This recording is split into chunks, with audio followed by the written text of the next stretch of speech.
to introduce Natasha Karl from Westminster University in UK, who will talk about Modi-led BJP and post-colonial neoliberal nationalism in India. And Natasha is both a novelist and academic and economist and a poet, and she's currently assistant professor in Department of Politics and International Relations at the University of Westminster, as I said, and has previously been tenured academic in economics at the Bristol Business School and in creative writing at Royal Thimphu College in Bhutan. And you cover a lot of things in your research: political economy, identity, democracy, feminist, post-colonial theory, Kashmir and Bhutan. So it's a pleasure to have you here, and I'm very glad that we get this opportunity to talk together, both in relation to what you will say today, but also hopefully some further cooperation along the line. So please, the floor is yours. So let me know when it's about 10 minutes to go. Yeah? Okay. Thank you. It's lovely to be here. I'm glad I finally made it. Today I want to talk about, in this paper, what I'm trying to do is talk about not so much about the horrors of modified India, modified India, which I have written about separately. And so if you, for example, if you put my name and scroll in Google, you'll come across this recent thing that I did where, where I listed the various ways in which, and it provides links to the various ways in which the, ranging from the use of cultural symbolism to outright discrimination and violence against minorities, political use of vegetarianism, media freedom, curbs on media freedom, and a whole range of ways in which India is changing for the worse. And also about what resistance there is. So that's not what I'm going to do today. I want to do something slightly different. But before I begin, where should I be looking in case? Should I look here, there, or just at the people and then you'll sort it out? At the people. Okay, great. That's what I because they're in two different places. Okay, so the impulse for this was to understand what's happening in India, not simply as a chronicling of all the changes that are happening, but to see why those changes are happening and what they mean, and also to not see the non-West just as an anomaly, as something where all these other projects of how things work, like whether it's liberal democracy or whether it's nationalism or religion, as a place where all these things fail, and then you have to see how they fail. So what I'm going to be doing is to argue that there is a specific kind of thing that I call post-colonial neoliberal nationalism, which is being used as a technique of governmentality by the Modi-led BJP government, and how they manage to, what are the strategies they use in order to work this. So normally Hindu nationalism and neoliberalism are seen as opposed to each other. One is seen as reactionary and the other is seen as something that is modern and progressive, and I think that mirrors in much of the work which either looks culturally at the ways in which Hindu nationalism has changed the country, or at neoliberalism and how that's changed the country in the economic domain. So I'm going to argue one underlying thread is to challenge this economic cultural divide and to investigate the terms on which this separation becomes available to us. So I will first talk about what I mean by post-colonial neoliberal nationalism. So what's neoliberal nationalism? Why do I add the signifier post-colonial to it? Why should we look at things through this lens? And then I'm going to give an example of the ways in which one of the dominant strands, the Swadeshi strand, how that's worked. So more by preface, when I say it's a strategy of governmentality, I mean in the standard Foucauldian sense of governmentality as governing as controlling the possible field of action of others. How do they produce the governable subjects? And then looking at the political strategy, which I argue relies quite heavily on mobilizing dualities, and the three dualities that I talk about is national, international, India versus Bharat. So it'll be clear what I mean by that, and corporate versus grassroots. And I argue that the way in which different things are said to these disparate different domains is not so much a thing that that this tension is something that actually goes against the way this government works, but this kind of tension between these dualities is very essential to the way in which they work. So basically, these dualities are needed for the way in which their fork-tongued speech, if you like, affects the construction of a politics that keeps these two things, the dualities, separate. Okay. So I should read and periodically pause. A mandate for Modi as leader in the right-wing BJP's victory in the Indian general elections of 2014 was made possible by the efforts of Sangh Parivar and the corporates. As we know, the two constituencies that were most heavily invested in creating the symbolic and material consensus that would sweep Modi to power in what was called a Modi wave. And these general elections in 2014 can be seen, they've been widely seen as a watershed moment in Indian politics, because although this was a democratic exercise that brought the BJP to power at the center without any need for a coalition alliance, which is the first time, in a long time that any party has achieved a majority mandate on its own, but it also revealed the fractured nature of the electorate, in that the BJP only has 31% of the 31 point something percent of the vote share nationally, which is one of the lowest of any party to have its own majority. It's also, of course, a remarkable victory for Modi himself, who was previously, as you know, the Chief Minister of Gujarat during the 2002 riots, and a lifelong RSS member, as many of the BJP functionaries in the present dispensation are. And this campaign was also overwhelmingly focused on projecting his personality as a leader, so it was quite significantly about him.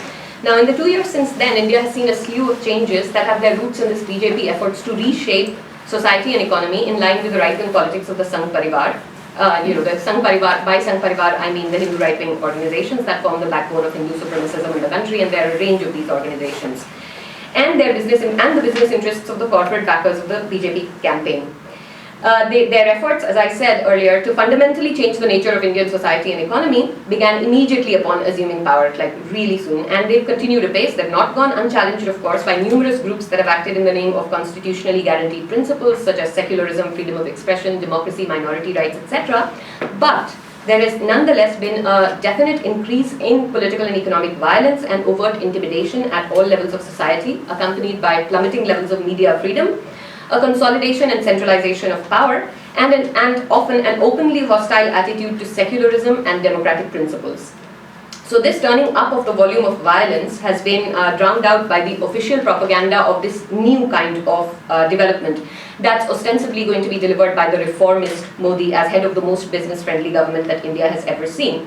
This appeal of this new India is, of course, a domestic one, reaching out to the growing middle classes who are seduced by the rhetoric that India will now finally arrive on the global scene as an economic superpower, the discourse around India rising.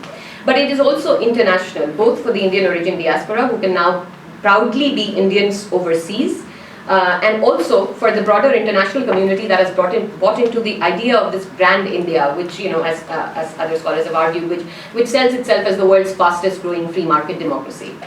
While it is tempting to see the situation in India in terms of a development and communalism trade-off, and where one buys into the idea of a Modi-led BJP as essentially interested in delivering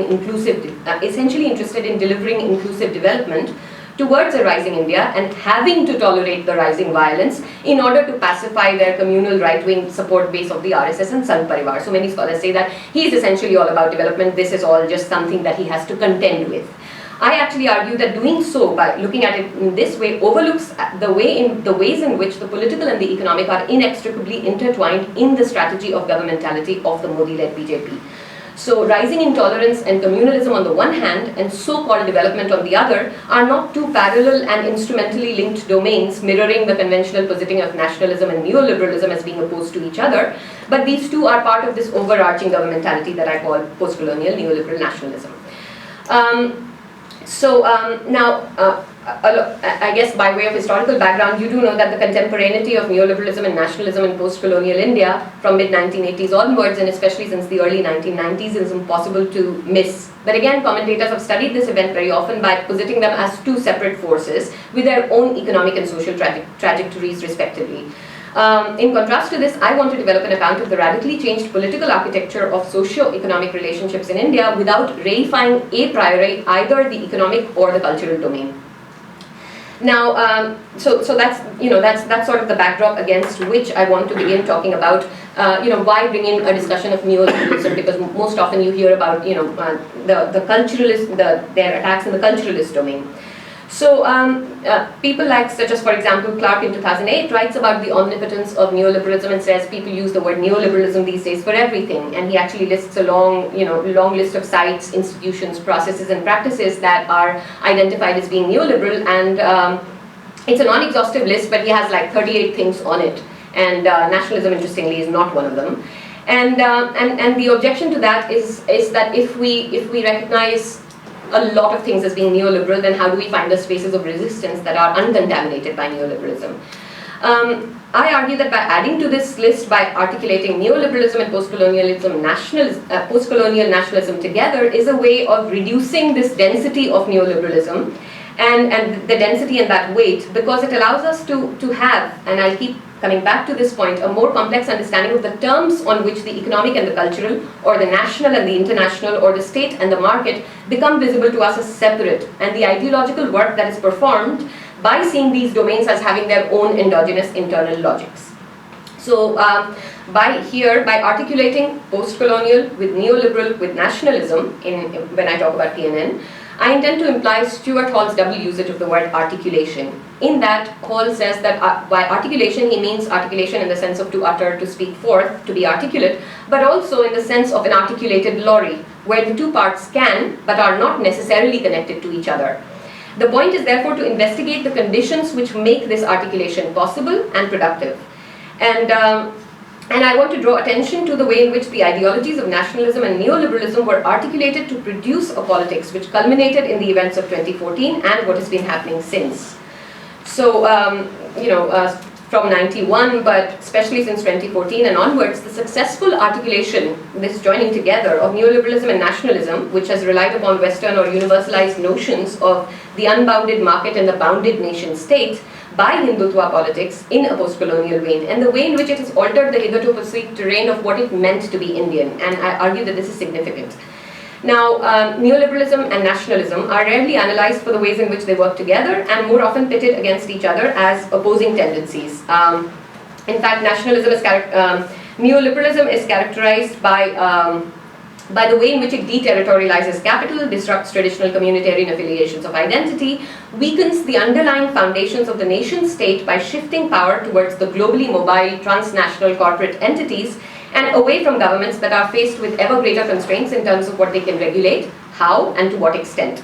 Nationalism, on the other hand, is seen in terms of usually of how the nation creates an either creates an associated sense of identity and belonging, or how the collective imagining of the nation as an entity manufactures a sense of belonging and affiliation.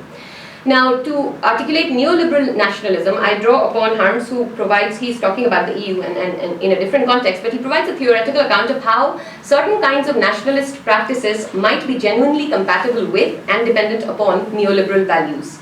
This is because economic neoliberalism, as opposed to other forms of classical economic liberalism, I quote, advocates fiscal and regulatory sovereignty within the context of international capital mobility. So that while it privileges free trade and capital mobility, it opposes policy harmonization, especially the raising of regulatory standards by agreements between states. So states have to compete for the business of international capital, and crucially, the states need to be strong in some senses but not others. Of the earlier work, for example, of Andrew Gamble in the late 70s onwards, characterized the way in which Rousseau's neoliberal ideology conceived of a free economy and a strong state. But this definition of freedom carries within it a distrust of democracy and of bureaucracy. The dilemma is, of course, that a state that is strong enough to secure the foundations of free markets, such as property rights, for example, is also capable of confiscating wealth. And hence the neoliberal solution to this has been to commit to ideologically embedding the market into the very fabric of government policy by promoting what are called market-preserving federal political systems. So this in the literature on, for example, competitive federalism or new constitutionalism, the idea is that you create an exit option in subnational politics by decentralizing specific capabilities and ensure that free market policies are locked into politics. So, for example, legislation is amended to strengthen property rights and weaken labor or environmental laws. Policy capabilities relating to property rights, contract enforcement, and markets are centralized while policy capabilities relating to welfareist responsibilities or regulatory powers are decentralized to federal levels where money cannot be printed. In other words, the strong centralization of capital favoring legislation and decentralization of regulatory and taxation powers without the accompanied facility of independent monetary policy results in this policy competition at the federal level, which is created by the capital mobility, and that is meant to lock in the market reforms. The effect of this locking in can be unraveled due to multilateral agreements between governments at an international level, such as harmonizing and eliminating competition on taxation, environment, labor, or other regulatory standards. And so a version of nationalism is essential to this kind of neoliberalism. Now, and this nationalism is not simply a populist nationalism or a neoconservative nationalism, it's a specific kind of nationalism, and in the Indian context I argue that the signifier post-colonial, by which I mean not post-colonial, but post-colonial in the complex ways in which it relates to the idea of the West, plays a central role in why, for example, we should not, as you know, when I say we, in that context I'm referring to them, the idea that why we should not enter into these agreements, why we should not sign climate change protocols, why we should not agree on harmonizing environmental or other labor legislation. And that is because the West is trying to, you know, the discourse within which that works is how the West is trying to hold us back from our development because we are now finally ready to arrive, and this is going to, you know, hold us back. So to move against those kinds of demands, this kind of nationalism, post-colonial nationalism, is essential. So let us consider Modi-led BJP in contemporary India, whose policies since coming to power in 2014 fit right into this characterization. In business reports, Modi is hailed as a much-needed reformer. In fact, you know, some business intelligence reports, the BMI is the one that I looked at, inadvertently or perhaps in a Freudian slip calls him President Modi, is trying to improve the business environment and boost his country's competitiveness in bureaucratic efficiency. Industrial licenses have now got to be renewed every 7 years, where previously they had to be renewed every 3 years. Environmental clearances can now be obtained online through self-declaration rather than a complicated inspection. The government has also keenly tried to amend legislation with labor, land acquisition, environmental legislation being the prime contested targets. Now, while people have noted how these amended laws will contravene social justice in favor of business interests, hardly anyone has commented on the significance of the ways in which these proposed laws interact with the dynamics at the levels of the states within India. So, for example, you know, one of the demands and one of their ideas is to let states fix their own minimum wages. All of this is, of course, contested because they don't have a majority in the upper house. This is especially noteworthy since India already has the lowest minimum wage costs in Asia after any countries that do not actually set a minimum wage. And in fact, it's one of the lowest in the world. Similarly, although, like I said, the lack of majority in the upper house of parliament has meant that the central government has not been able to pass the land acquisition bill, recently in the state of Gujarat, which is Modi's home state, has at the state level passed this same land acquisition bill in the form that it was sought to be enacted at the centre, without any amendments, and is therefore intended to set in motion further pressure on other states to compete. In a populist democracy like India, anti-neoliberal policies such as subsidies and other welfarist interventions have been a traditional staple of politics. The post-2014 Modi-led BJP has sought to reshape this majority common sense by a range of measures simultaneously designed to, say, for example, abolish the planning commission style economy, one of the first things they did, centralize power in the streamlined ministries at the centre, reduce subsidies to the states for welfare schemes, and create an environment in which the different states compete for business investment through well-publicized adverts, each purporting to be the best investment destination for capital. This is quite visible if you watch Indian television, you know, each state lauding itself as the place to be for business.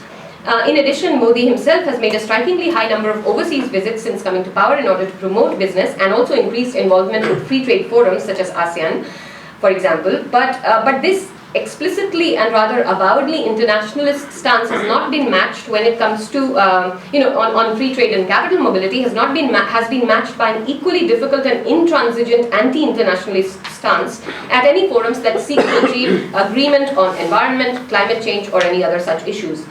The resistance to any multilateral progressive commitments is significantly bolstered by this nationalism that is not just a mix of neoliberal, populist and neoconservative, in that, of course, it is conservative, xenophobic, it's benevolent and robustly virtuous in its own self-perception, but it may even be seen as specifically post-colonial. It is post-colonial in the way that it ties the rising power idea of India to the aspirations historically denied by the West, and is therefore rooted in this appeal to a constructed post-colonial sentiment. In fact, Post-colonial neoliberal nationalism, I would argue, is imbricated with this historical legacy of colonial memory that is recalled into the present as a revanchist sort of pride, combined with the conflicting aspiration and aspirational or actual consumption desires to emulate the capitalist imperial metropolitan fantasies. So, so as techniques of governmentality, of course, if you look at them separately, both neoliberalism and nationalism you could say they act along separate axes of power. In that neoliberalism works by creating political outcomes which are seen as purely economic ones by its adherents. It works to create a society where capital is privileged over labor, those with more capital are privileged over those with less, and where attempts to change the former too, i.e., alter the balance to revalue labor or revalue those with less capital by any means of policy such as unionization, regulation, nationalization, instead of the flexible labor markets, deregulation and privatization, is seen as unscientific, irrational, or both, by defining and facilitating the understanding of rationality itself in purely economic terms, and economic or economics itself as a scientism that is devoid of history or of ideology. So neoliberalism as a technique of governmentality therefore produces individuals subjected to this power of capital over labor, and of course the epistemic obstacles to recognizing and altering this balance that are the haves who govern and the have-nots who are governed. There is, there's a sort of a separate detour that I go into, but I won't do that here. Maybe in the Q&A where I talk about that as the Hegelian aspect to the ways in which the state and the neoliberal market forces, the way in which you would understand that. Nationalism, on the other hand, works by creating political outcomes which are seen as intrinsically cultural by its adherents. It works to create a society where the majority is manufactured into the rightful self and defined against an enemy other. And any attempts to challenge the existence or nature of this dividing line are seen as unpatriotic, irrational, or both, by defining and facilitating an understanding of patriotism on the terms of the majority alone, and rationality is purely interested in this self with a capital S. And therefore it produces individuals subjected to this divide between the self and the other in and or of the nation. And there's a lot of work, including done by people in this room, that looks at the ways in which this has functioned, the Hindu nationalism has functioned, and how. So in a necessary circularity, the nation is defined by a nationalist governmentality that precedes the nationalism that it supposedly creates. And again, if we were to talk about this in terms of power, like I said, with the state market, if we could look at that in terms of a Hegelian power relation, then I think that this is definitely a Schmittian understanding of the self-other. It's more horizontal and not quite vertical in the way in which the Hegelian dialectic works. But that aside, so in other words, this political strategy of post-colonial neoliberal nationalism as a technique of governmentality is to manage these multiple conflicting or contradictory constituencies by speaking with a forked tongue and creating these dualities that I referred to at the start, the national versus international, corporate versus grassroots, and India versus Bharat, between which the tension is kept alive by constantly fluid interplay of meanings. And I'll give a case study example at the end that fills this in. Now, but before moving on to that, I just want to spend a bit of time talking about why we should look at this in terms of post-colonial neoliberal nationalism. Why is it important? So firstly, I think that nationalism in the post-colonial context needs a more fine-grained reading than a simple incorporation of categories from Western understandings of nationalism. In a conventional framework, non-Western nationalism is seen as being nearly cultural in its origin and impact, and generally understood in the sense of being a homogeneous anti-colonial nationalism. So this is problematic, and some numerous authors have pointed this out. So Chakrabarti and Dhar, for example, say that even in the high noon of colonial struggle, there was ambivalence over the relevance of nationalism in Indian conditions, and this was a constitutive feature.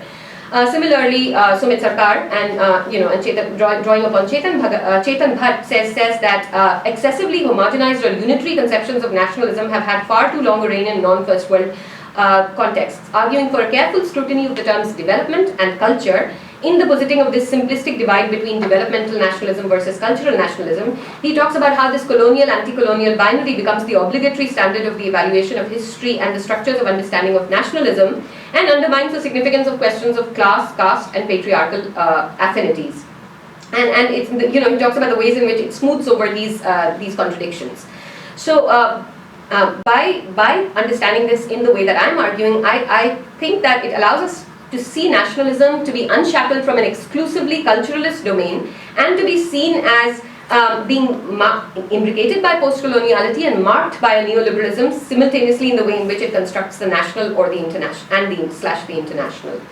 Secondly, of course, this point that this point about keeping these analyses of nationalism and neoliberalism separate and their trajectories and logics as being separable allows us to see the economy and culture as separate or parallel domains. I have in previous work argued that we need to rethink identity translationally and reconsider the economic as a category. So in Imagining Economics, otherwise this book. There's a necessity, this is necessary for progressive linking of knowledge and the kinds of struggles that it enables. So I quote Sara Ahmed, who says that the intimacy between the questions of political economy, that is of how the world is organized through the regulation of work, bodies and spaces, and questions of ethics, that is ways of encountering others that are better. We need to question the terms of perception or cognition that make it possible for an economy to be seen as value-free administration. And this, of course, concerns the politics of knowledge production, but my favorite quote from Chapin and Schaefer, the historians of science, questions of knowledge are also questions of social order. So it is important to question how do we get this term economy. In this context, post-colonial neoliberal nationalism allows not just an interrogation of the culture/development in terms of nationalism, but also helps us to question the ways in which viewing the material and symbolic domains as separate enables the global/local to be seen in terms of an opposition of identity versus economy. As a result, we can argue that post-colonial nationalism is not perforce regressive against neoliberal globalization, in that neither one is more necessarily the regressive or the progressive factor. Ipshrita Chatterjee, who draws upon Appadurai and Spivak, writes, the global space is as much value-based as the local and also as fragmented as the local, and can be as progressive and as regressive as the local. By ignoring this, we end up in a situation where, I quote, the global governance institutions pretend to be neutral, only in control of the regimes of material production at the economic level, and blaming the cultural production of identity, ethnic and religious fragmentation solely on the regressive local characteristics.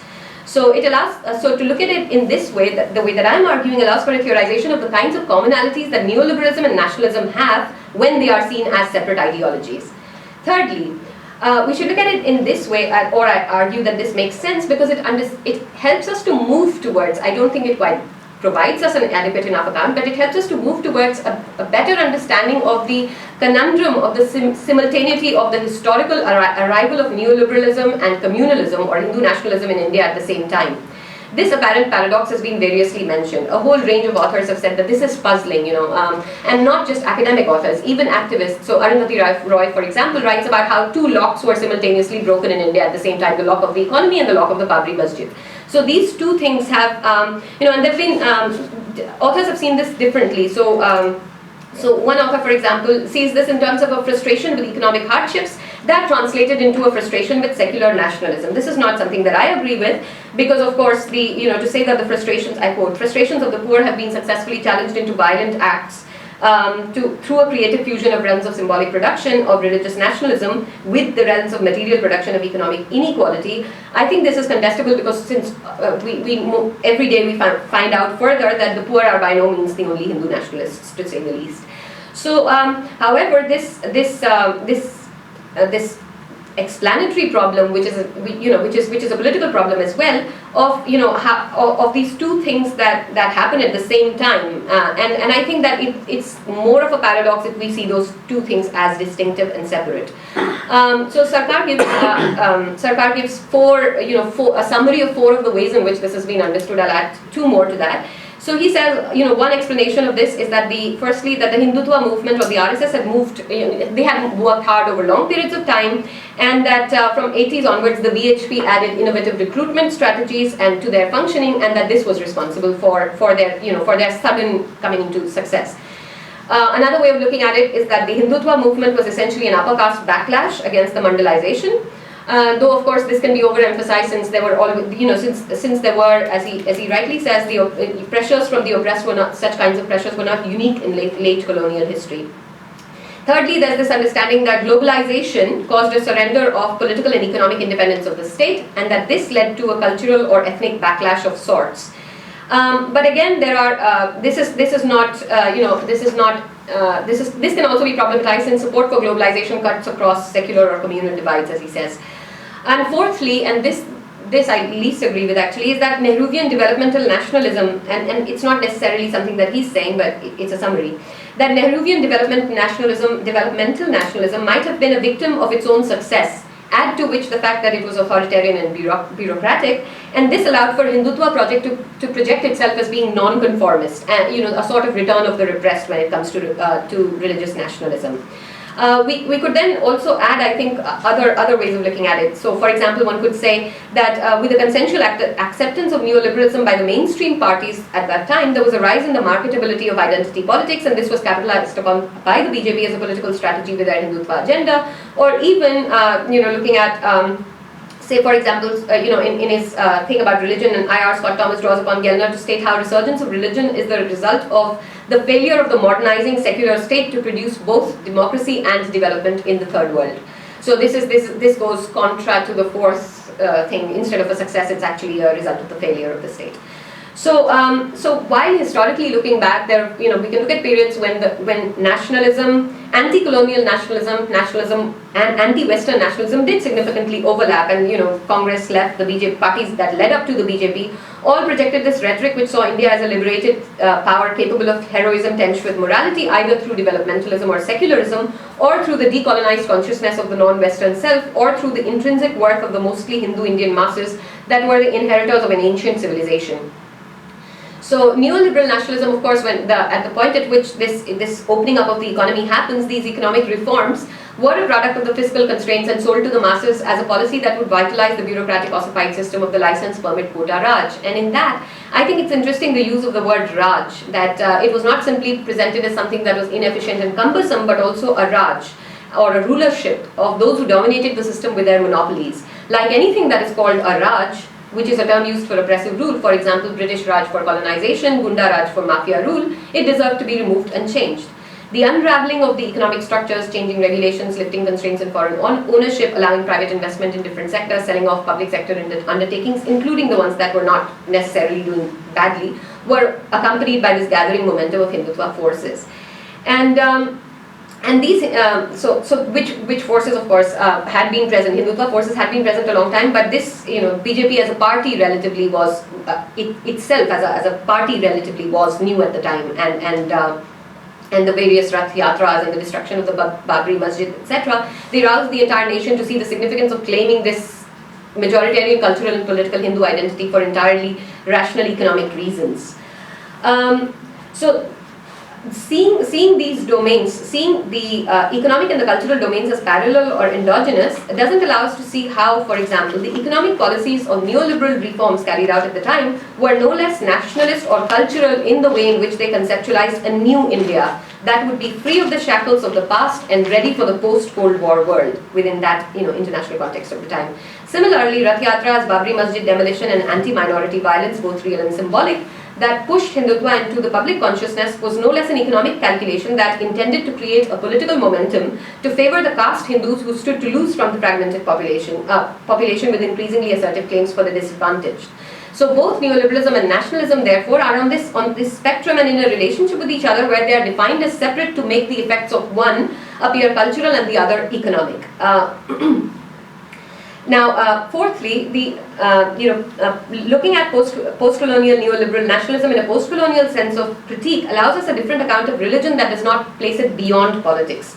Religion as a possible source of communalization is tied into imaginaries of nation, nationalism, and neoliberal nationalism in the post-colonial context in a way that is not perforce backward. So there's this idea of communalism as the political use of religion, and various authors. So Sarkar, for example, contrasts the simplistic secularism that sees nationalism as modern and religion as traditional. This is also going back to this Scott Thomas thing that I was talking about, where he perceives what he calls in his account of when he looks at religion and IR, he says there's this Westphalian presumption, a rather liberal or Eurocentric view of invention of religion at a certain historical point, so that religion needs to then be contained by the modern state, the privatization of religion and the secularization of politics. And he argues that this move is possible by seeing religion as move from seeing religion as a community of believers who sought to redefine or defend the boundaries between the sacred and profane, to go from that to looking at religion as a body of doctrines or beliefs. And in this way, that the invention of religion was necessary for the rise of the modern, or to add, the European state. So Talal Asad also makes the same argument, the way in which religion is necessary for a certain sense. So the argument about seeing religion in this particular way, so if Eurocentric accounts, both pre and post Westphalia, because of course one could then go back and see the way in which religion is in effect essential for, religion in the sense of Christianity and the missionaries were essential to in fact the very project of the way in which the nation states get invented. So pre and post Westphalia, if Eurocentric accounts, both pre and post Westphalia, European and European inspired anti-colonial nationalists have sought to invisibilize the religion nation link in the way in which the international relations are seen. Equally, indigenous views of the religion nation link have also sought to construct a politics from an ostensible depoliticization of the way in which nationalism is deemed to be a religion and much more than mere politics. For example, I was looking at this recent work by an Indian sociologist on what she calls guru-led governmentality. So she does this analysis of this increasing role of the gurus, the religious gurus, and the way in which they interact with the government, and it's a very interesting domain. She mentions that in 1909, Aurobindo Ghosh emphasized in a popular nationalist speech that nationalism was not, in 1909, that nationalism was not a politics but a Sanatan Dharma, a religion. So I think this subsumption of religious particularity as politics in a democracy is not a uniquely post-colonial problem, but it becomes especially pertinent under the conditions of neoliberal nation-statism, where it calls for a strategy of governmentality that is able to both monetize and expropriate religious belonging as and when necessary. Fifthly and finally, in this section, the role and status of the West as an imaginary cannot be emphasized enough in the context of post-colonial neoliberal nationalism. Like modernity, the West is an over-imagined historical construct that has played a role in engendering a subjectivity that has come to be understood as Western. It's a master concept that it is always in time, in step with time, in its own time. And the space, and yet of course this space of who is who or what is West or Western is actually a non-empirical referent, at least in the sense that it cannot be stably designated owing to its multiple, fluid, shifting, contradictory, inconsistent, non-exhaustive usage. So, for example, I was looking at this paper by Stuinkel where he looks at how Brazil and India view and relate to the concept of the West. And and he looks at how the different ways in which one could understand the West, the historical religious dimension, the cultural values dimension, the systemic policy dimension, and ultimately concludes that the concept of the West is extremely elastic and so flexible in that it thrives on contradictory usage. This is unsurprising because as a signifier, its potential power, as with these things that master concepts, its potential power arises precisely from this play of different. And but yet, as Edward Said reminded us, Orientalism affects a self-understanding of the so-called Orientals as well, vis-a-vis the designation of the referent West. And in relation to the third world, which in my work I think is better, I think it's better referred to as the three-fourths world, the West is not just an entity relevant for as a chronological marker for the post-colonial era, but remains especially significant as a source of this conflicting aspirational or actual consumption desires that I referred to. So, so both neoliberalism and nationalism in the post-colonial context are therefore better understood as symptoms of this Western affect tied into the Western epistemological construction of the economy and the nation state and thriving on the power effects that accompany this. This non-empirical signifier West is alternatively fundamentalist or freeing in the universal presence of its modernity. Those who lack the West, as in the prefix, the lack conveyed by the prefix non, translates into what Chakrabarty and Dhar call a dialectic of an imagined past and an imaginary future that comes with a self-description of economic third worldism and the need for development. So that India, for example, initially begins it's affirming its lack of development, then seeking to grow out of its third world state, and then emerging as an economic superpower. That kind of teleology. I would say another way in which you could tell this forever lack would be that this idea that mature electorates do not vote on identity, but they vote on matters of economy. And Indian electorate has thus chosen to vote for the Modi-led BJP because of development alone. And these questions, it keeps these things culture and identity as separate and ancillary and separate from the matters of development. So the supposed disconnect or parallel trajectories of neoliberalism and nationalism in the post-colonial context serves to invisibilize this deeper underlying resonance of both these ideologies and how the dominant formulations of both are nourished on a specifically Western European historical experience which is enacted as universal owing to the conceit of what some philosophers like Solomon have called a transcendental pretense. This supposed disconnect also keeps one to be seen as an economic phenomenon, the other as a cultural one. Now, just to conclude this section, if we were to sort of investigate this separation a little further, we would see that the cultural effects of neoliberalism, insofar as they are recognized from a neoliberal point of view, are seen as essentially freeing, secularizing, modernizing, in short, westernizing for the better. So all of this is like deeply tied up in this.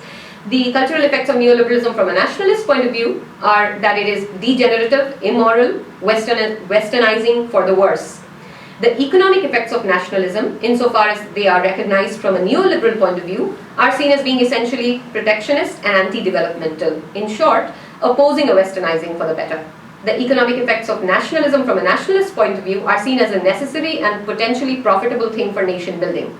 In all cases, the strength and appeal of nationalism is not seen to derive from its alliance with neoliberalism, but always against it.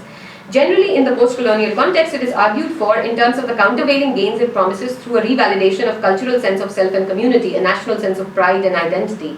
Thus, since nationalism and neoliberalism are generally understood in these mutually opposed registers, it is vital for neoliberal nationalism in post-colonial context to function with an ambivalent attitude to the West.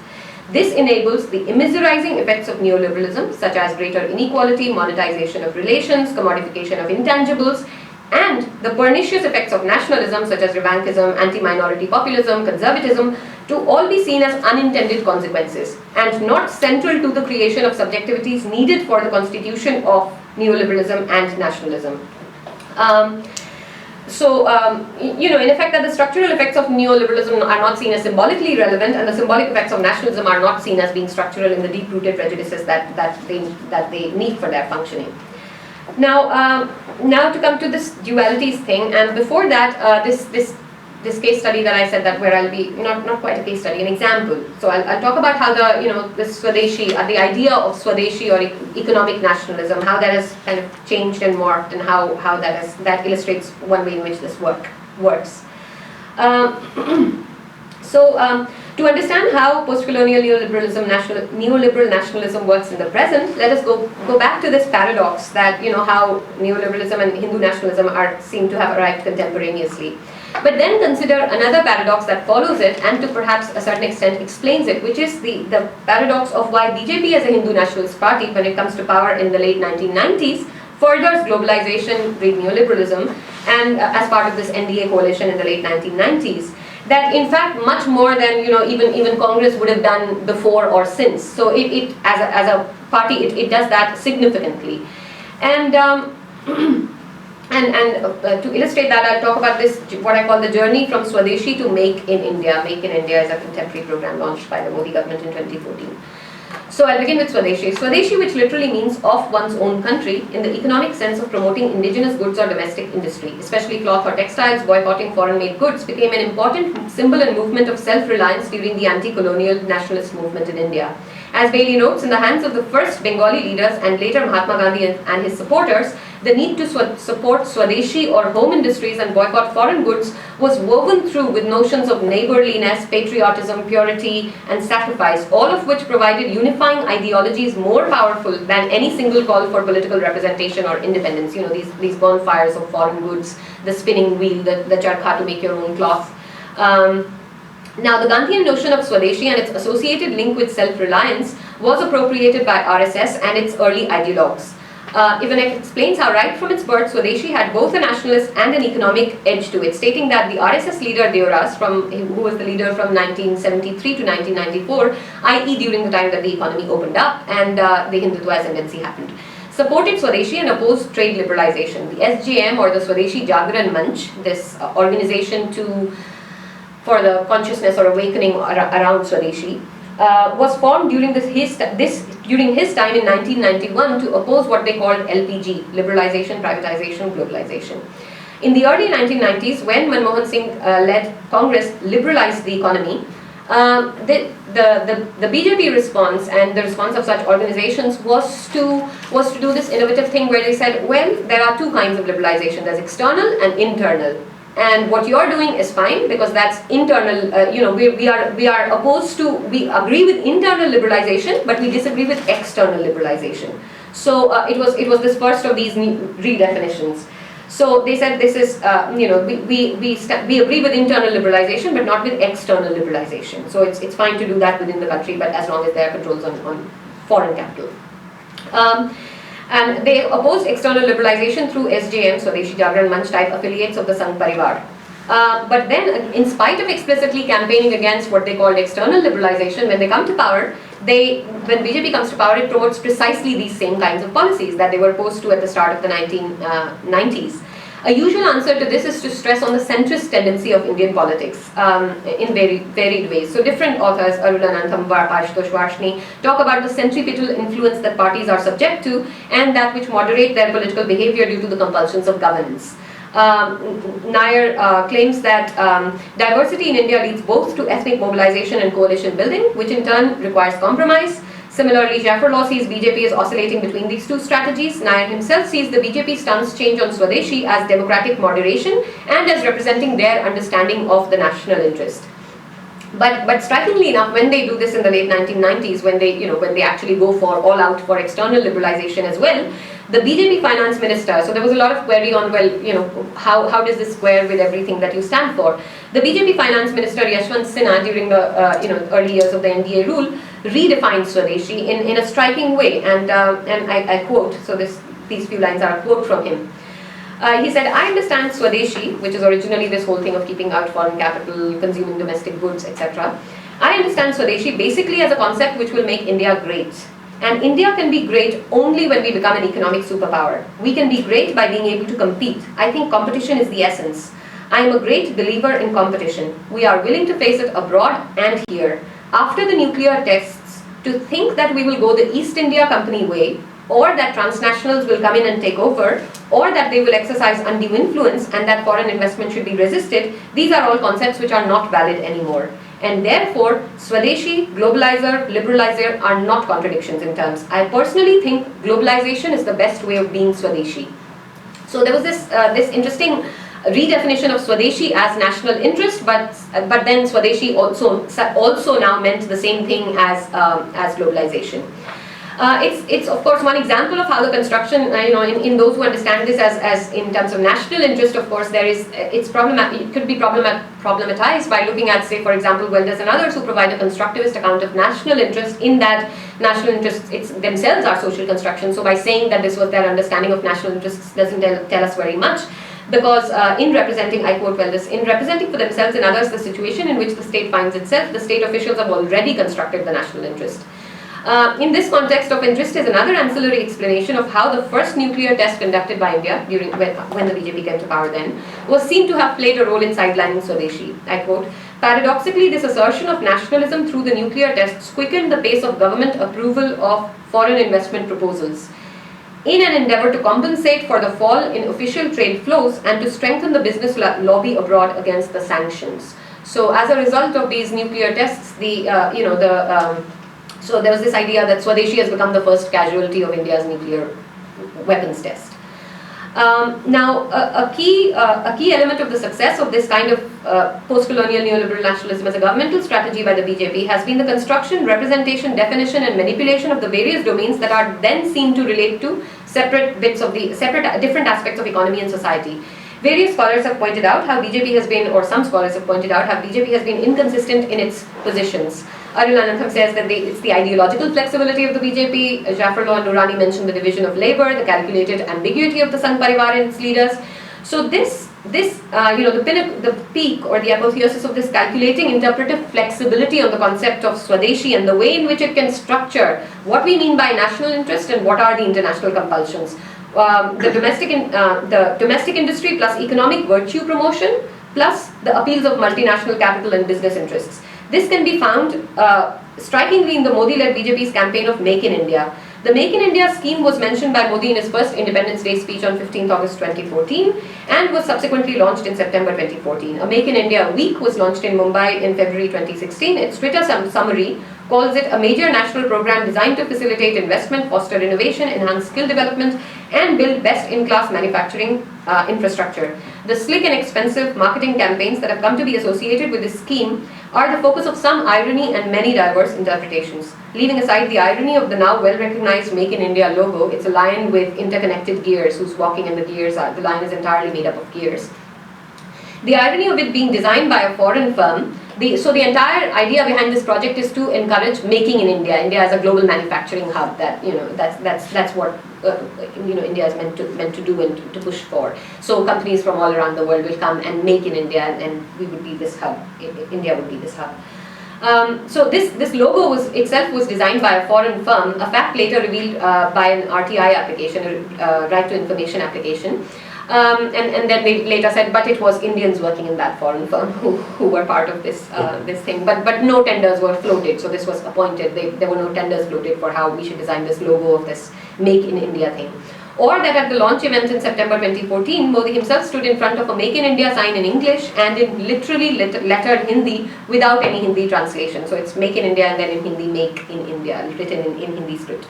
And spoke of his definition of FDI for Indians as first develop India.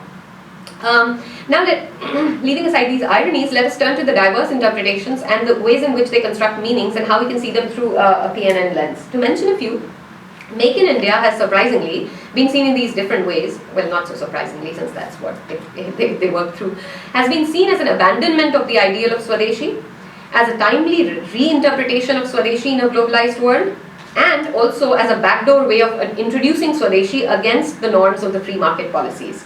So the official Make in India page, which makes no reference to Swadeshi whatsoever anywhere, but calls itself a nation building program that is about economic, nation building through economic manufacture, has these sections on program, process and progress.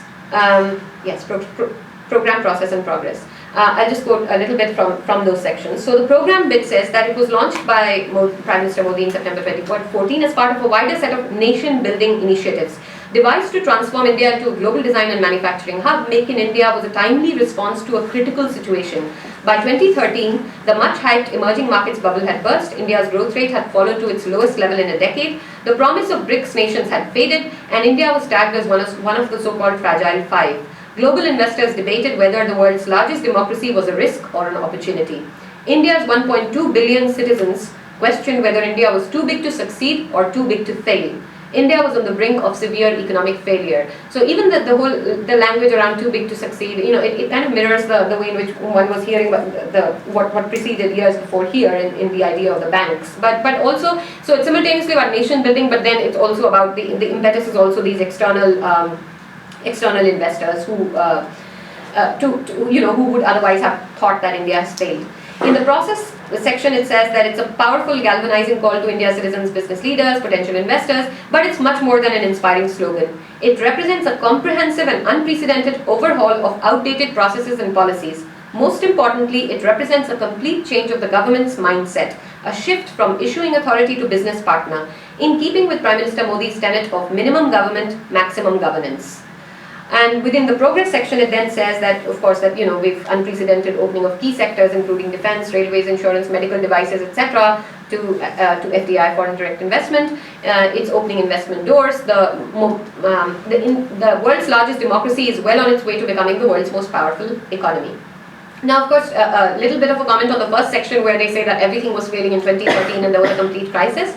In 2013, indeed, the various vested interests with an effective voice and exit option, which are often distilled and anthropomorphized into market sentiments, were volatile. And as the 2014 elections neared, it was clear that the time, people were saying, so CNN said, the time for making bold new reforms is running out. Deconstructing this kind of framing that the Make in India is projected as a nation-building program was delivered. We could see that it was, nation building was going to be delivered by this person Modi, who saved the failing economy and a democracy that was too risky to be banked upon. And the juxtaposition of political, economic, cultural is interesting here. The elections in 2014 that brought Modi-led BJP to power were preceded by a juggernaut of corporate media reports in a densely saturated media where Modi was everywhere, including where he was not, by way of his holograms, through which he addressed rallies. In order to bring the savior into power as the CEO of the country as company, he was indeed facilitated after coming to power, as the country now has a new CEO and he's a good one. The country as company, the country had to be represented as failing. With the GDP growing at just below 5%, as it was at the time, the pressure was being piled up by a range of actors in a way that economy was being coded for the country, the Hindu/business nation, and development was the answer to all of this. Since it would bring returns, in some cases real, in others imaginary, to the large investors /investment in Modi. His campaign was the most expensive in the history of the country, and more so than Obama as well even. And every surge in its popularity ratings resulted in massive gains on the stock markets for businesses like Ambani and Adani, Modi's long-term backers from Gujarat, who had invested in his political campaign. So it was this really interesting thing whereby these funds would invest, these industrialists would invest in Modi's campaign, the media would then report a Modi wave, their stocks would go up. And in fact, on the day that he was elected, these specific businesses that had invested in Modi saw billions gained, in the stock markets.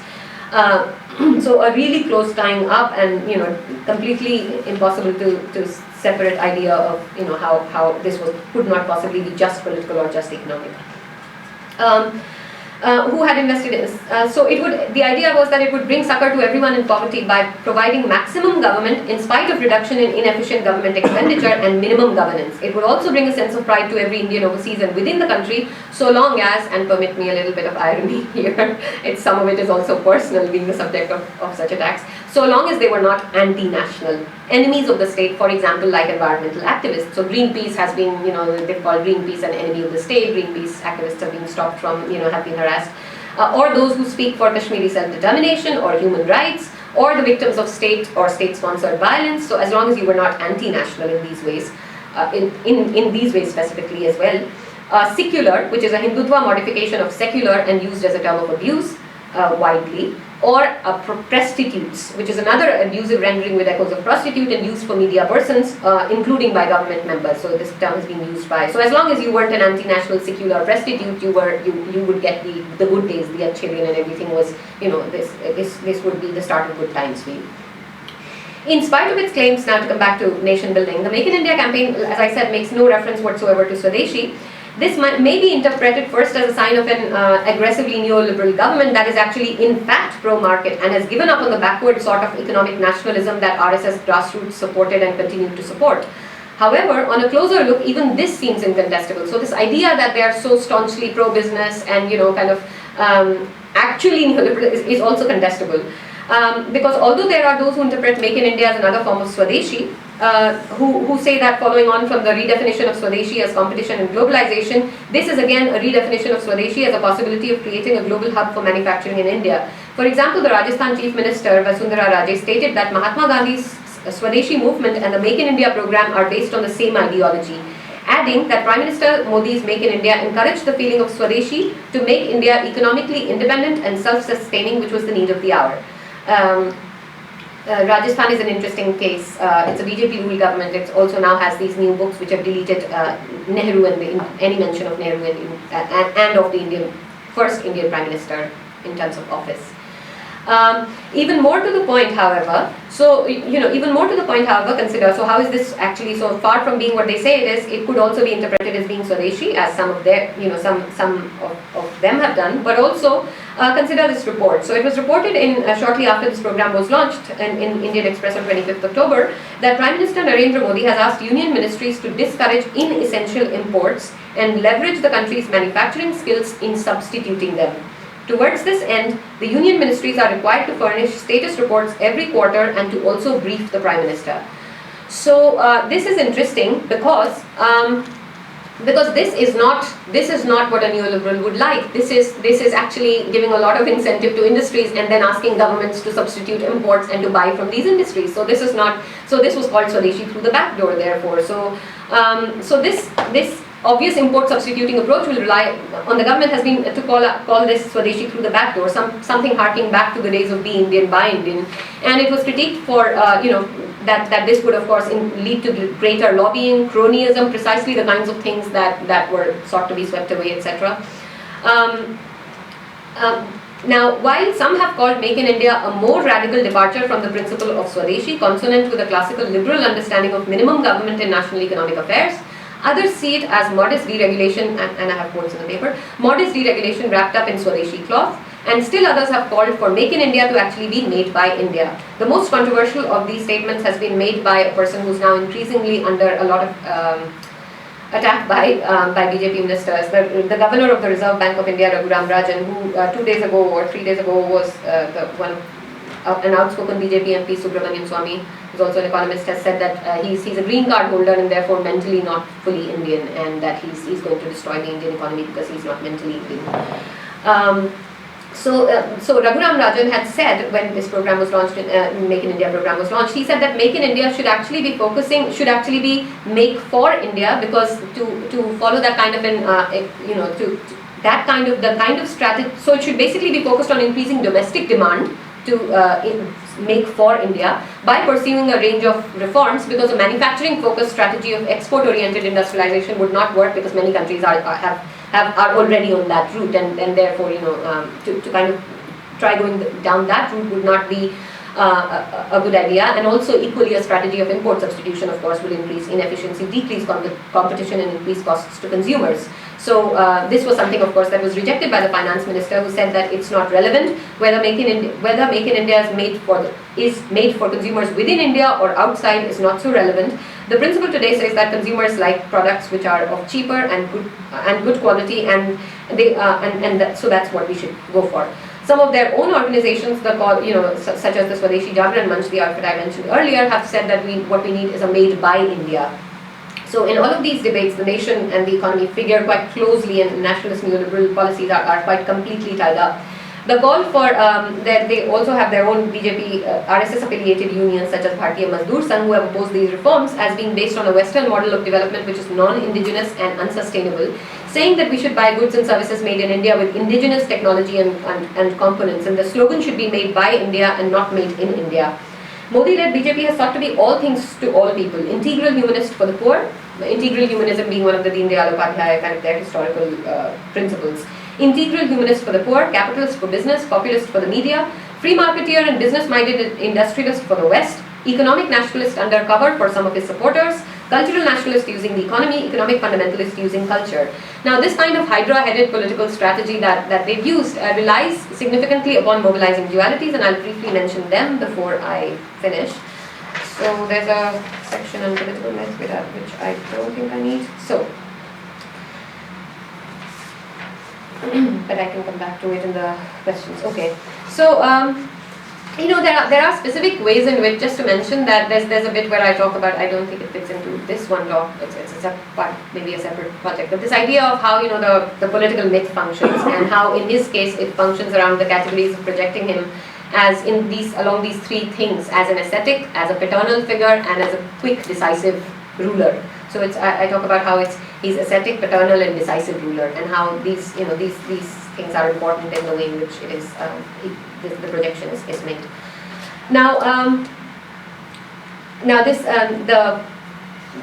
these inconsistencies in Modi-led BJP are not detrimental but necessary to enacting their post-colonial neoliberal nationalist governmentality.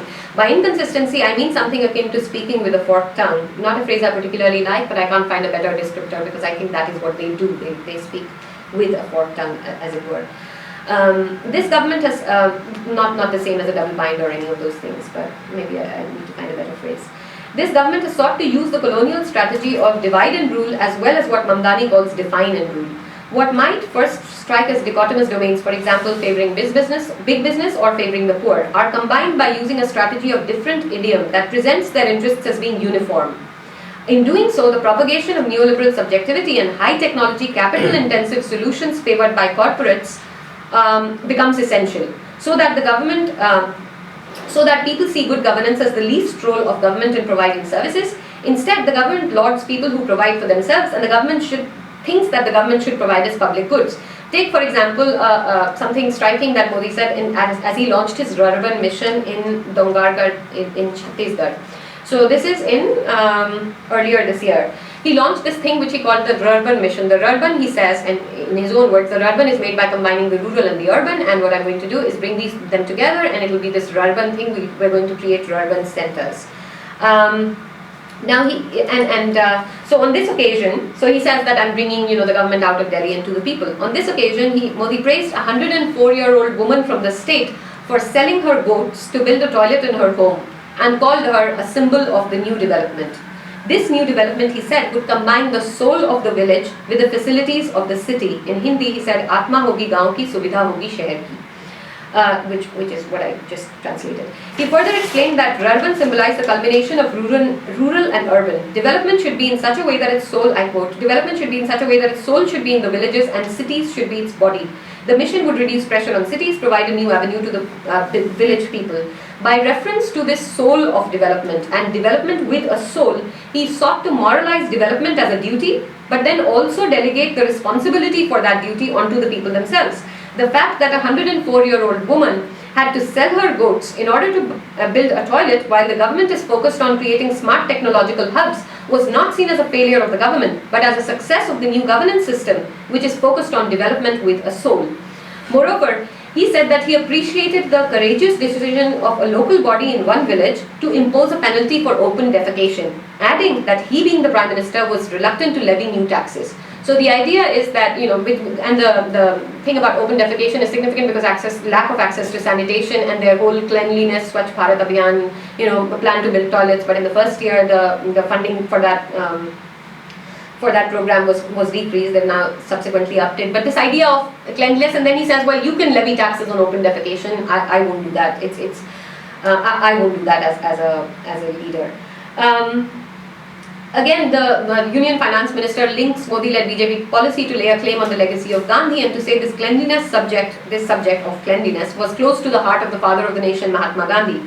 Another duality in this manner to be manipulated has been the national versus international domain. So as we saw in the section of Swadeshi where I just explained, the location of the nation and the interests of the nation in many redefinitions of Swadeshi is flexible and contradictory at times.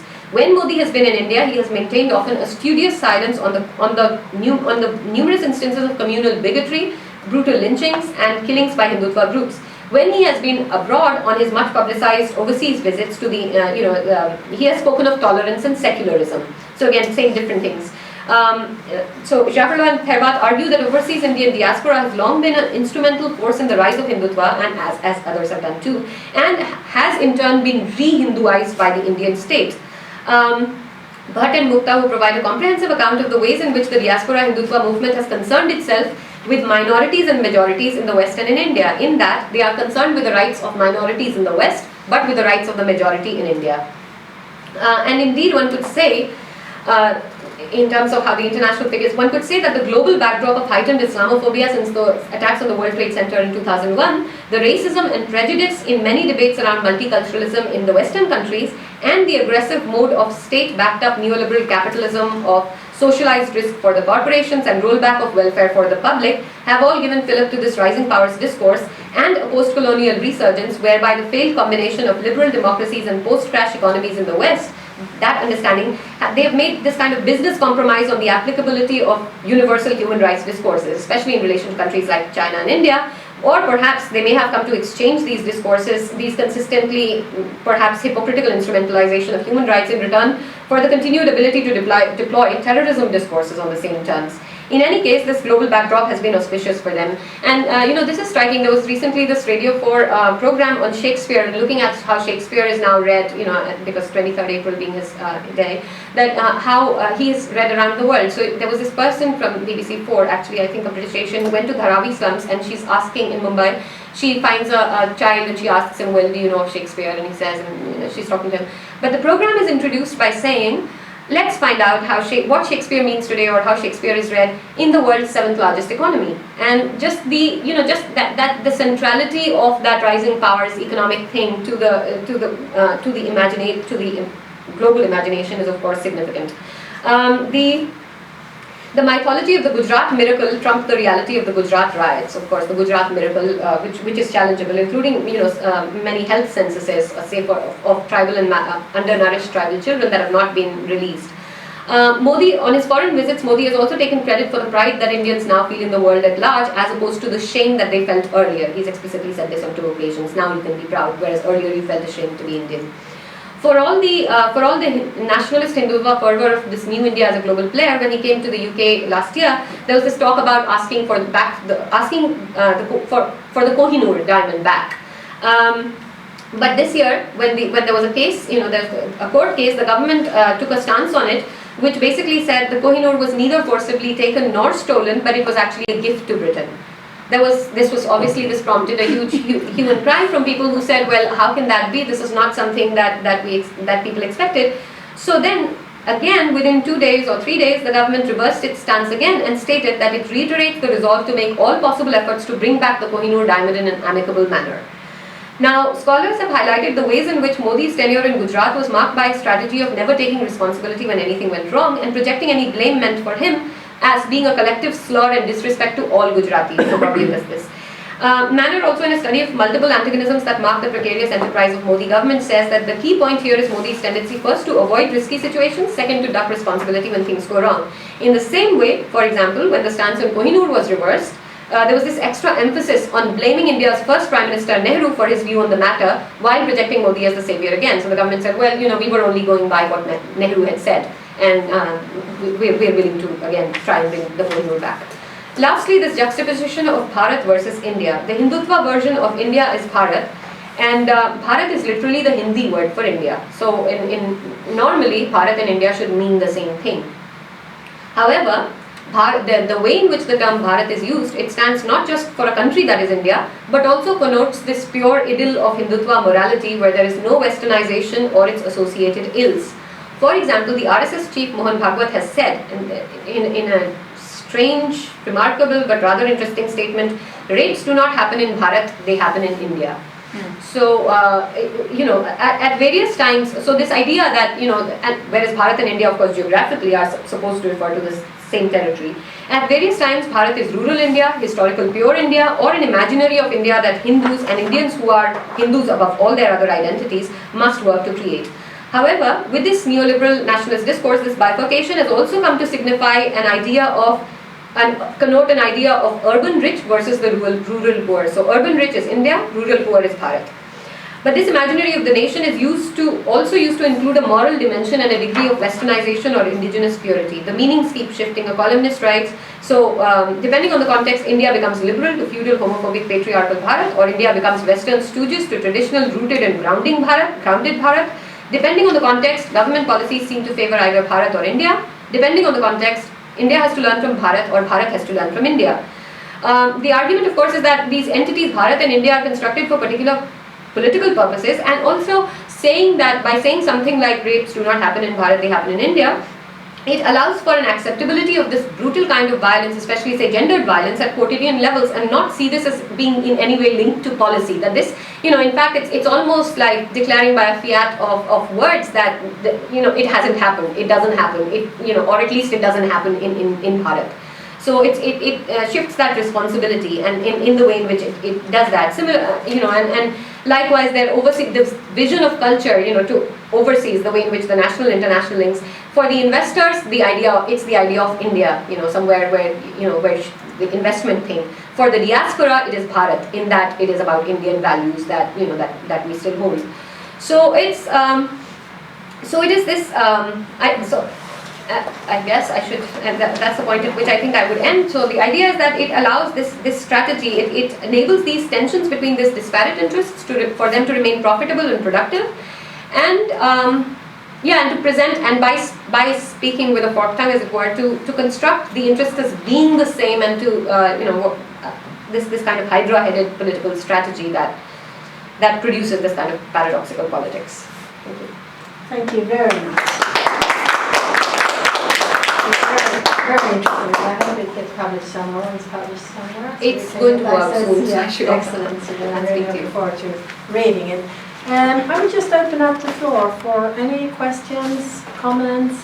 Such a rich presentation. I'm sure it's. Yes. Was there no shame in first killing Gandhi and then using him so extensively in their own rhetorics today? Is there no shame on this? Well, see, there are, again, as with everything, it's really that it's the fact that they say different things at different times and to different people is not something that they need to do. It's something that's very useful for them. So as a political strategy. So for example, they, officially the government likes to appropriate the idea of Gandhi. So like I said, various times they say, well, we're doing, whether it's cleanliness or whether it's moral purity, we're all in line with the Gandhian ideals. So officially, of course, they would like to, they try to appropriate Gandhi. But of course, then there are these, there are ways in which that Gandhi himself has been problematized when you look historically at this. Some of the not the BJP and more extreme organizations actually worship the killer of Gandhi. So there was this let me just find, it's in this other scroll thing where I talk about. So, how they do this. So the first year that Modi came to power, Gandhi's birthday, which is 2nd October, and it's Gandhi Jayanti, and it's a holiday, it's a public holiday. They changed that to a what was called the launch of the Clean India campaign and a National Cleanliness Day. So it was not a holiday; people had to come to work and they had to go and clean things. So in a sense, they would say, well, it's in the spirit of Gandhi in that we are promoting cleanliness. But the idea was to similarly, Christmas got designated as Good Governance Day. So it's not that we are against Christians or we don't understand. It's just that we want to designate a Good Governance Day and we want to designate a Cleanliness Day. And now, of course, there's this focus on yoga, which again, by this newly created ministry, Ayush Ministry, and nowadays there's this debate that the Human Resource Development Ministry sent a circular out to all the universities saying that you must ensure wide participation of people in this yoga day, which would also include chanting, religious chanting, Vedic chanting. So, in terms of Gandhi, the thing that I wanted to let me see where this is. Maybe somebody else, if you know the news report that I'm referring to, this.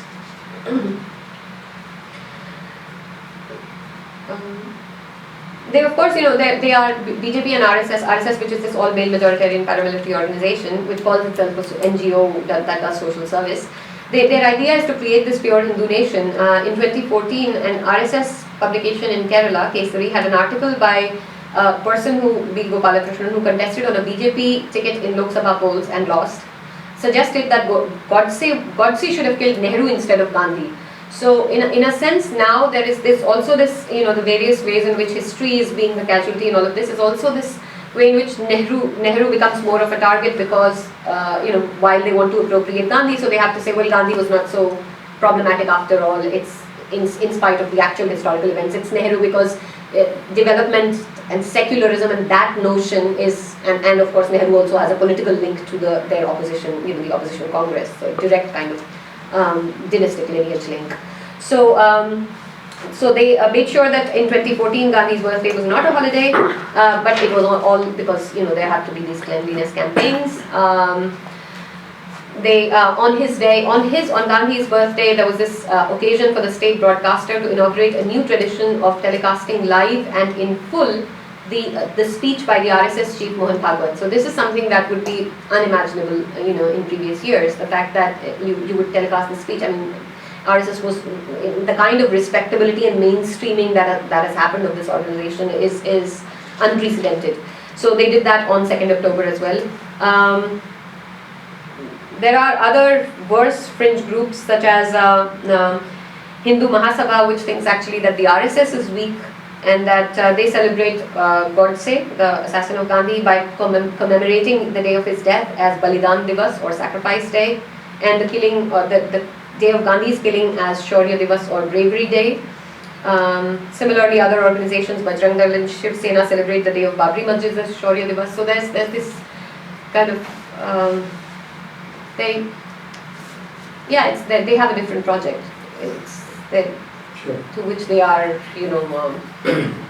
sincerely committed, it seems. I mean, you recognize this in political history, of course, as a hybrid form of populism, with a certain force in implementation of certain. Yeah, but it's not even just populist. I think well, I suppose it's not populist in the ways that actually are at the national level, at least. That it's not populist in those obvious helping people and subsidizing things kind of populist way. It's more, I would say, more authoritarian. It's kind of it's more authoritarian and at certain times the organizations affiliated with them or various speakers also exhibit tendencies which are no different than of any kind of fascist authoritarian kind of idea of this, grand spectacle and regimentation and all of that. So it's neoconservative, xenophobic, authoritarian, populist, to say the least. Yes. Winnie? I'd like you to elaborate on the role of the gurus in this project. Yeah, this I can refer you to that article that which is quite interesting. it's a sociologist, and she's done work on what she calls this the role of this the way in which these gurus, and I keep forgetting the name of the Ramdev, the one who, does anyone know the Baba Ramdev?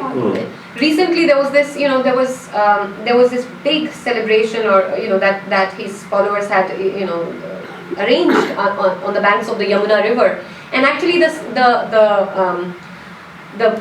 state, people who worked for the state, for the government, were drafted in to go and help to clear the area and to help with, that led to controversy, and they said, well, it's a good thing. So the thing is, whether it's yoga or whether it's any of this guru kind of thing, they say, well, it's what's wrong, it's just about national pride, it's, you want to, it's finally allowing India to have that pride on the international stage and to claim, that's why the particular kinds of what I call post-colonial, why the signifier post-colonial works there.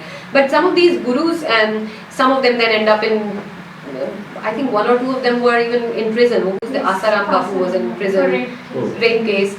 But they propagate this idea of, how, again, it helps with how the government doesn't need to provide for things, how it's actually, they individualize the problems, and which might be social problems needing policy solutions to the level of the individual.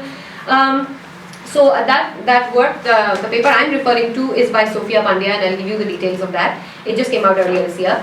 But in terms of the use that I make of it, of the guru part, is this idea of, when I said in the section on political myth, there's this bit where I say how Modi is projected as an ascetic, a paternal and a decisive ruler. So for the ascetic part, this idea that he doesn't have he's not, well, he has a wife whom he has abandoned, but the fact that he doesn't have a family is projected as something that is in his favor. That, because he doesn't have a family, he cannot be corrupt, because who would he, save money for? And also he's above the ties of domesticity. He left his wife, shortly after marrying her, because he was so keenly devoted to serving the nation that he did not want to, be tied down by these ordinary things that mere mortals do. And in that context, the idea of the guru or the ascetic is significant, the way in which that imaginary is used. So, for example, he's projected himself as an ascetic, a man with great self-control without family ties or attachments. So I found it striking. So I talk about how, he sought to make high-profile displays of his religious and ascetic nature, such as when he refused to eat during the 9 days that he visited as the US, his visit as after becoming Prime Minister to the US. So he went to the US and he didn't eat anything for 9 days because it was during this, Navratra, and he was fasting. He was like doing this proper full fast for 9 days, and he would just have, some kind of tea and no food. And still be able to function and have these meetings. The much delayed declaration of his married status, his wife, he only revealed that just before filing his papers in this election. And his abandonment of his wife is presented as passion for the service of the nation, which could not brook any obstacles of family life. This is also, responsible for how he cannot possibly be corrupt. So, Sophia Pandya, and also there's this book by Koopman and Ikegame, which draws upon ethnographic and historical studies, and they talk about what they call guru logics, and they explain, and I'll just do this short quote, echoing the militant ascetics of the 18th century, the ideal model of the ascetic nationalist develops pure loyalty to the nation, and vital force derived from complete self-control becomes a strong force for countering colonial domination. So the way in which you repel the foreign invaders in that historical 18th century context is that you control yourself and you just completely devote yourself to the service of the nation, and with that purity you can dominate the invader. Traditionally, women of course are excluded from this Gurukul system, in which student disciples reside with the Guru and study at his feet, enabling master Gurus and student disciples to develop intimate relationships of philosophical thought, whereas women represent domesticity, marriage, kinship, practicality, which is defined in opposition to all of this. So they become, in that Koopman book that I'm talking about, there's quote, that their kinlessness causes them to be seen as trustworthy political actors. So this idea that he doesn't have a family, personally in the case of the Prime Minister, is a significant part of the projection as an ascetic. But there's also the role of these different, gurus, which is, and the ways in which commercial, the economic link is again significant. So they are now launching their own brands of various things. So all these gurus are there, there's one particular one who's launched this entire range of products. Patanjali products that are going to be, and the idea is that in a few years all these multinationals will have no purchase on the Indian market, because people would want to buy these Patanjali products, which are not just products, but they are blessed products or pure products or indigenous products. So there's also that very strong kind of market link in the ways in which these two things keep being intertwined with each other. So there's that as well, this whole Patanjali thing. And I think he's even, I should read more about the names of these gurus. I keep forgetting, but there are a few. The Patanjali products focuses on how it is bringing the traditional medicine aspect of India to more and more reachable to the people, and the products are being presented in that particular way. The labeling and everything is done in a way where you would see this. There's this whole Indianness associated with it, and that a lot of way, I would say, in my extended family, it appealed to a lot of people that this is the most Indian you can go by using toothpaste to flour to every other thing, so slippers which were made out of some kind of herbal thing which would be really good for your feet. So it was presented in so there's and that's the toothpaste. I'm glad you said that. That's what I was trying to think of. So he said, like, in 5 years Colgate would not be able to sell in the Indian market because everybody would be using Patanjali toothpaste. So these various kinds of products, and the scale and reach, the way in which they've monetized that religious belonging, as I said earlier, that is significant. So it's not just they're not people with few followers. They have, and it ties in at one level. You see, the world understands this as a pro-business, whatever government, but neoliberal in that traditional sense, which it isn't. In many ways, if you look at the whole Swadeshi through the back door thing, but also in these kinds of ways, there are lots of things that are at work with these products, and the way in which that's designed to, the idea of changing the market through that. Something else probably will come back. Sorry, go ahead. Yeah, it's really interesting, especially the way you linked neoliberalism, post-colonial, and with the nationalism. So I was trying to see through this whole rise of precariat class, and with the change in the labor laws, and how the political rhetoric around nationalism is again targeting these precariat class, and how things are being manipulated, especially in context of the radio program that was Mann Ki Baat, where Modi would talk on the issues related to India, pertaining issues in India, and he would try to reach out to the most number of people, because radio is reachable everywhere, and how the political rhetoric is being used. So if you could try to just explain how are you linking the rise of precariat class, especially in terms of labor market, which is again encouraging the whole neoliberalism aspect, and then again nationalism being targeted to that as well. The class that is being created, the nationalism, the idea of nationalism through political rhetoric is targeting to that as well. Thank you. No, that's let's start with the Mann Ki Baat thing. So the Mann Ki Baat is a radio program that that Modi has instituted, where Mann Ki Baat literally translates to talk from the heart. So it's this radio program, and he does this, and the idea is that people everywhere can hear, from the heart of the PM. While at the same time, there has been this, it's interesting that he chooses to use the radio, while at the same time, if radio is this big thing that is supposed to reach out to everyone, there's been various restrictions on community radios. So there's this government thing that community radio stations have now got to give every 24 hours their entire programming to the government on a routine basis. So this is also something that I quote in this article, but because I have a bad printout which is actually hyperlinked with all the links there, I can't look at it, but I shall find it. So it's interesting in that context, and before I come to that question, the idea of the Patanjali products, the thing that I meant to say, it's this Ayush ministry, this new ministry which is going to be all about holistic things like yoga, etc., is a journalist, apparently from accounts that have not gone unchallenged so far anyway, so we have no reason to doubt what he's saying. but he's recently been arrested on charges of forgery, although there's not a lot of clarity. But the idea is that he managed to find information that said that in promoting the International Yoga Day overseas, there were various applications, and not a single person that was selected was Muslim. So all the Muslim applications, for yoga. So while they claim that this is something very Indian, actually there is definitely a Hindu way of perception for them. Now to this question of the precariat. So what I'm essentially trying to say is that neoliberalism and nationalism do not actually, it doesn't make sense for us to understand them as two separate things. That actually, even at the moment that we identify something as being only nationalist or only neoliberal, it's problematic, because in this context these two things actually work together. And that when we say this is just neoliberal, we're not looking at the ways in which other discourses, the economic and the cultural, are therefore completely tied in. So specifically, like if you look at the workers, you will tell me later who he is, right? So, okay.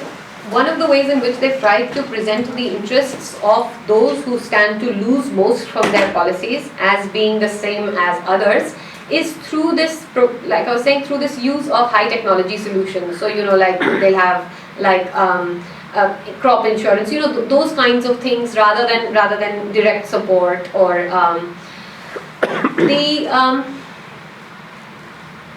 I don't specifically use the concept of precarity in this context, because I'm not looking at just economic precarity, but the way in which, so in my other work on Kashmir, I am now looking at, I want to look at the ways in which the democracy and occupation can be gendered, the understanding in Kashmir, and there I'm trying to link it with Judith Butler's account of the link between precarity and performativity in her recent work, and how, for example, the very idea that in Kashmir every demonstration is a funeral and every funeral is a demonstration, the way in which that works, how that, so there how the performance, what are the kinds of precarities that the maintenance of, the perpetuation of which is essential for the performativity of democracy under occupation in that context.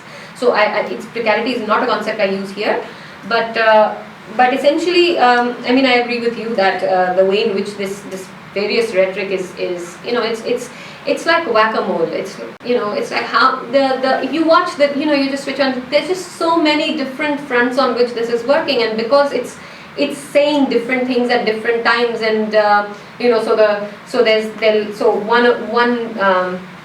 somebody would say that this is, let's rename, there's demand from their spokesperson recently, let's rename Akbar Road, and somebody would say, well, it's not on the agenda. It's all of that kind of dissonance is not, it serves a useful purpose for them, because it helps to deflect kind of anything. So they do that systematically with economic policies as well.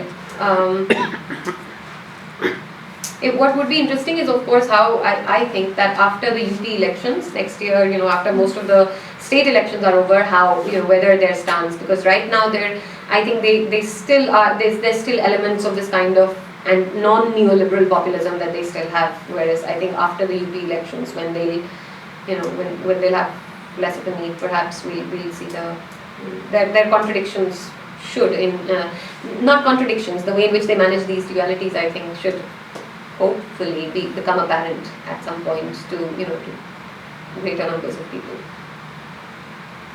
Okay, we have about 5 minutes. Anybody else? I can ask just very brief kind of comment questions. One thing that strikes me throughout your talk is, being reminded this week we had a Brexit debate, and we had people coming here, and a lot of people, the kind of post-colonial melancholia that's going on that Gilroy is talking about also in the West, and similarities. I can't help thinking about all you're talking about, the nostalgia, the illiberal democracy, talking about Orban, talking about Putin, talking about Erdogan, it kind of relies on the same ascetic, paternal, decisive ruler. What do you think makes, in some sense, the specificity of the Indian case? Because I can see so many parallels, and that kind of brings me to the second question, which has to do with the diaspora, and you talked a little bit about how the diaspora in the multicultural sense is concerned about minorities within, but then the majority of India. But also, how do you think this is related to a more general, after 9/11, a kind of war on terror, and Pakistanis, Bangladeshis no longer being Pakistanis, Bangladeshis, but being Muslims, and Muslim-Hindu kind of divide within the diaspora, and the kind of insecurities that has arisen because of that, and making them particularly, in some sense, making Modi particularly appealing to them at this particular time. So how do you see these kind of global changes? And the third one was, I was curious when you talked about lack, and you talked about lack in, I guess, a more Fanon kind of sense, and in some sense like, constant lack that is to be filled by the imaginary. As lack as being at the heart of desire. And I was just thinking of how do you conceptualize this more theoretically? Because for me that's a very Lacanian kind of way of understanding the imaginary, and imaginary being all this emotional appeal that Modi is using in some sense to so I was curious about how you theoretically were thinking through a lack at the heart of desire, as you were talking about. So, very good. Thank you.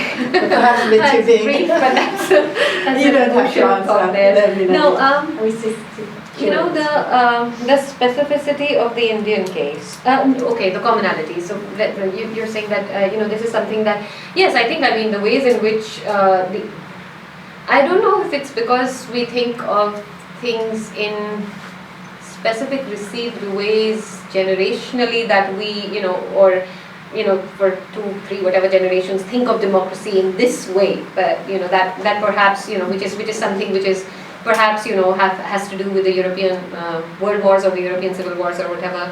So maybe it's that the very promise of all of that is now running up against a reality that was perhaps always already evident, that the system was imperfect in lots of very significant ways, and in the ways in which political and cultural majorities would work.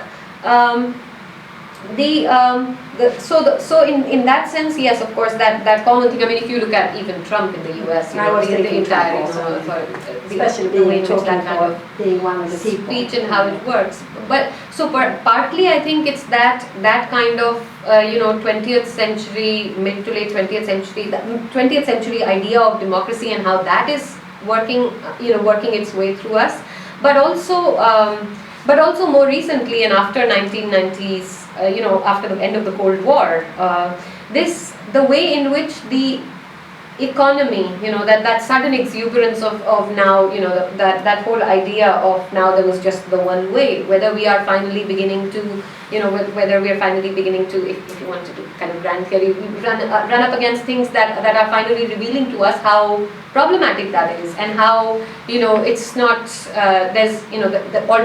there are alternatives to looking at economy in different, the idea of the economy or the economic life or work, reward, how should it be structured, what does a good life mean, all of that. Maybe it's a thing with, I think, capitalism and democracy that certain understandings of them are collapsing on themselves in various places. The bit about the specificity is, so there are of course general similarities, but there are also very specific similarities in my view between the Indian case and the Turkish case. So the work that my next paper is going to, that's what I want to look at, not just the similarities between India and Turkey, but specifically at Modi and Erdogan. So I'm writing this paper on how these two figures have a lot in common, and various things about whether it's Kurds and Kashmirs, or whether it's the political myth and how it functions. So that's where that political myth stuff is. How they they've created this thing, and in many cases their electoral strategies, the PR branding firms, there are so many similarities. So we have an exchange with university in Turkey, and we had this conference last year, and I was presenting this paper on. It was a conference on populism, foreign policy, and contemporary populism, etc. And I presented this paper on Modi. It was a different talk, but looking at these actual changes in modified India. And the audience, so many members of the audience later spoke to me and they said, well, it was like you were talking about Turkey, except that you were using the word India, and you were, instead of saying Erdogan, you were saying Modi. So that and I think in the Turkish case, just like that what I rather vaguely call post-colonial, but I think that same thing is relevant. For example, when you look at the way in which the Turkey EU membership debate has functioned historically. Only maybe 2 weeks ago or a week ago, a member of British Parliament said in one of the debates that Turkey we can't possibly ever think of Turkey as part of the EU because they are poor, they are of a different religion. I mean, it was like literally very, very kind of strange to hear it. To hear somebody say that, but he was like, well, they're poor, there are too many of them, they're of a different culture, so how can they ever think that they would be part of the EU, or something to that effect. So this particular kind of positionality in terms of history and identity, I think, plays a role, and specific commonalities between Indian and Turkish case.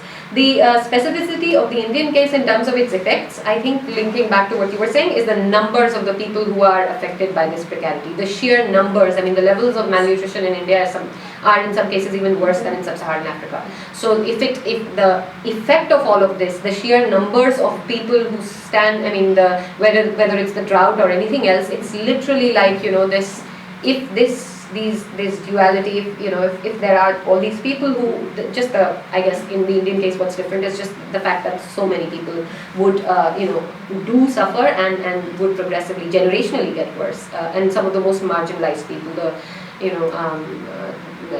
tribals, in various ways, the Dalits, some of the campus, now in various Indian universities, there are also these campus politics around education. So it's going to affect the bodies and the thoughts in more significant ways in terms of numbers.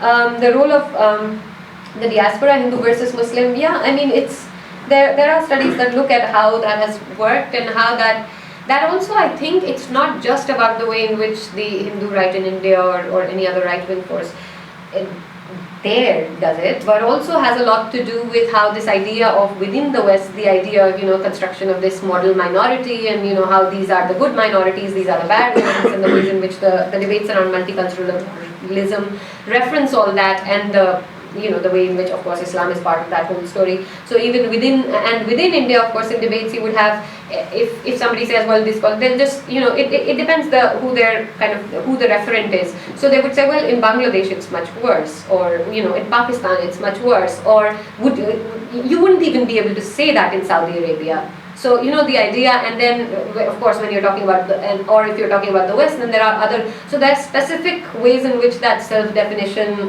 works. One thing I forgot to mention was this role of China, which I think is really interesting. It's like a complexio oppositorum in that China is.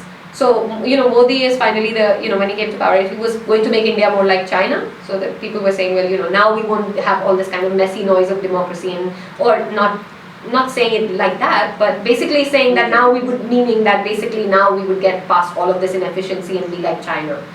But at the same time, he's also this, China is also this authoritarian thing, and we are not, because we are, a democracy and whatever, which many parts of the country would strongly question, or many bodies within the country or outside would strongly question. Okay, I think we will have to leave it here. Thank you very much. It was really interesting, and I really enjoyed it.